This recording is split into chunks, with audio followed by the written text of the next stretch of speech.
Our next guest is a regular on Sirius Satellite Radio's The Howard Stern Show. Please welcome the very funny Artie Lange. Artie, come on in.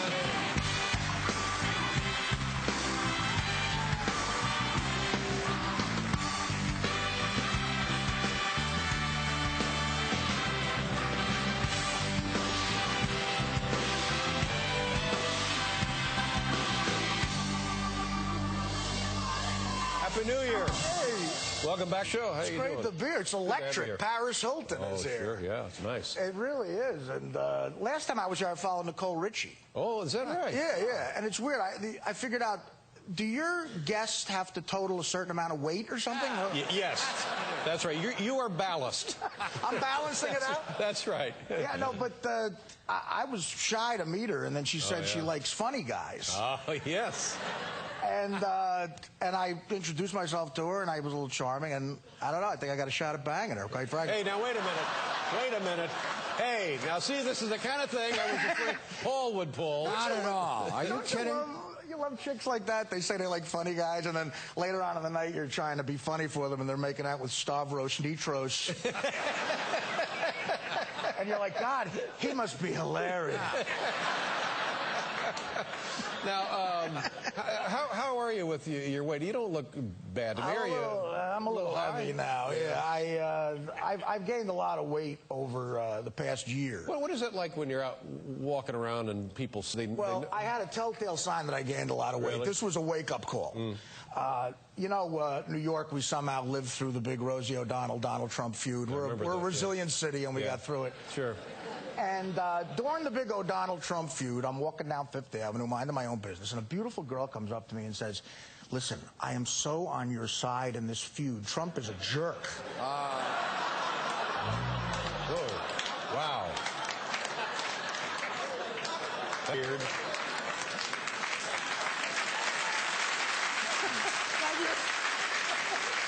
And I was going to correct her, but then I realized she's hot. Sure, yeah. Rosie gets way better broads than I do. And I'm not proud of it, but I let her think I was Rosie, and I kind of like made out with her. And then I put her on a bus, and she still thinks she made out with Rosie O'Donnell. Yeah, well. But what a wonderful life. You know, I've been to prison. Whatever you need to know, just ask me. Okay, sure. And I wish it was an isolated incident with me, but Really? I've done this before. I've let women think I was a different celebrity to get. Oh. Yeah, it's sex. And I wish I had a dime for every time in the 90s a woman left New York City thinking she slept with Newman from Seinfeld. Oh. I'm telling you, it's not a bad thing.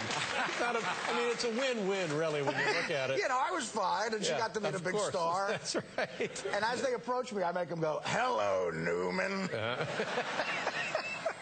I'm a big fan. Now let's talk about. You got to be a Giants fan. I know you're a Giants fan. Yeah. Talk about the Super Bowl.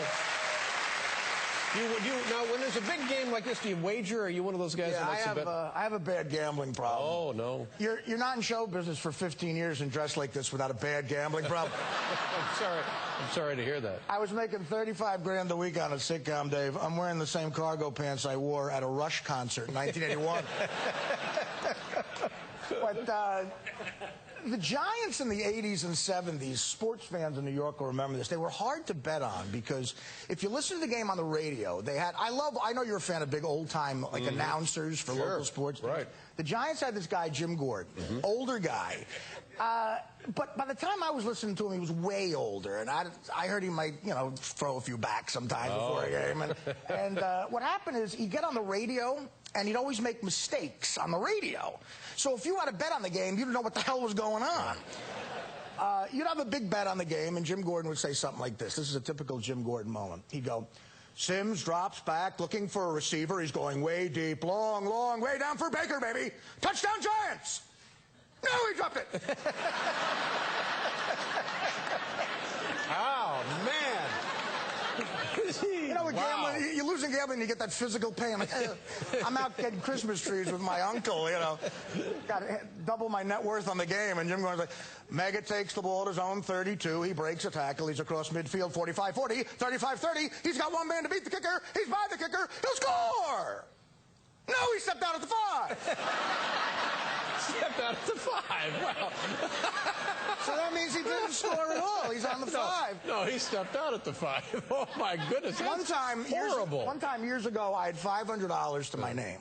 So I put $1,000 on a giant. Well, that's you got to bet not over your head. Bet with your head. You want to spruce up a boring Sunday, Dave? I'll tell you what. Put double your net worth on a football game, and then get drunk watching it. Beats the hell out of any New Year's Eve you'll ever have. I would think so. So I got all this money on the game, and here's what Jim Gordon says on the radio. True story. Giants have the ball, 4th and goal from the 1. Tillman, a lone setback. Handoff, Tillman.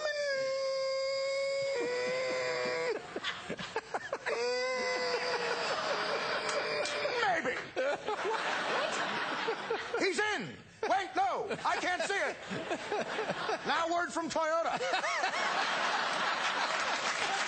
Oh, my God. Well, right there. Right there. Commercial, yeah. Now, Artie, it says you're going to be at the Borgata in Atlantic City. Now, is that a good place for you to be, Atlantic City? Well, I get paid quite a bit of money to do my stand-up down there. We'll try to hang on to it. I end up down about $5,000 for the weekend. Then that's not so bad. That'll be February 16th. Yeah. Enjoy the Super Bowl. Yes, and Sirius Satellite Radio. Always the a NFL pleasure. channel. It's great. Artie Lange, ladies and gentlemen. Thank you very much. All right. We'll be right back.